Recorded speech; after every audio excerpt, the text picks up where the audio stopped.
Pilsēta, protams, tiek apsaimniekota,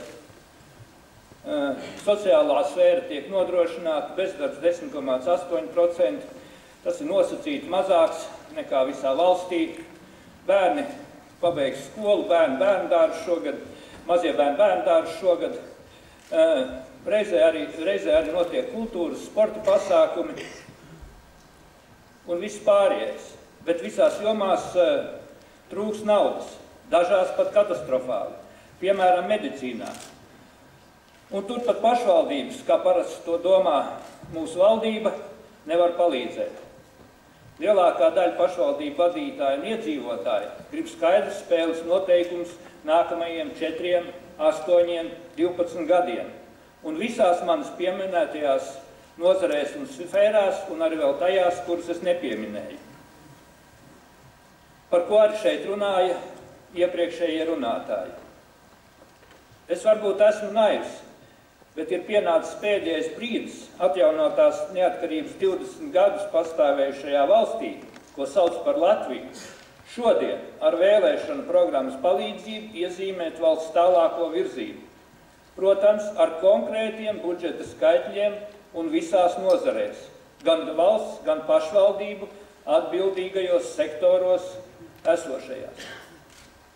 Starp dažkārt trafaretējiem un nepieciešamajiem vēlēšanu saukļiem, manuprāt, ir nepārprotami un iespējams pats skarbi jāpasaka, kas un kā turpmāk pastāvēs, kas pārvērtīsies un kas, diemžēl, varbūt jānocērt, jāsaīsina vai jānogriež.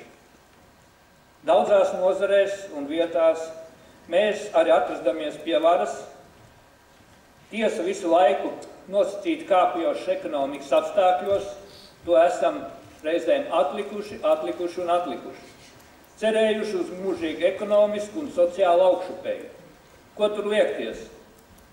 Arī uz brīnumiem, kas runā pretī pasaules un valstu attīstības loģikai. Par rudeni. Arī mēs Valmierā uzskatām, lielākā daļa, ka mums jāveido šī politisko partiju apvienība. Jāiesaist tajā uzņēmēji, reģionālās partijas. To nosaka patreizējais laiks, kas sastāv no ļoti daudzām komponentēm, realitātēm un iespējām. Mums ir jāizmanto un jāpagriež šī situācija savā labā. Lai cik mēs būtu dažādi, mums jāvienojas kopīgā politiskā valodā, kurā runāsim un sapratīsimies turpmāk savā starpā nākamos 4 gadus pēc vēlēšanām un varbūt arī vēl pēc tam. Es varu diezgan droši apgalvot, ka mēs pilsētās un novados tā jau bieži arī darām. Varbūt vairāk jāpamācās šeit Rīgā un augstākā līmenī, ko sauc par Saeimu. Man ir aicinājums, varbūt izcelsimies citu partiju vidū, citu partiju un apvienību starpā tieši ar programmas konkrētību, loģiku un realitāti. Tādam piedāvājumam, starp neskaitāmām solījumu kaudzēm, vēlētāji varbūt noticēs vairāk, vadoties arī no pieredzes iepriekšējās vēlēšanās. Paldies!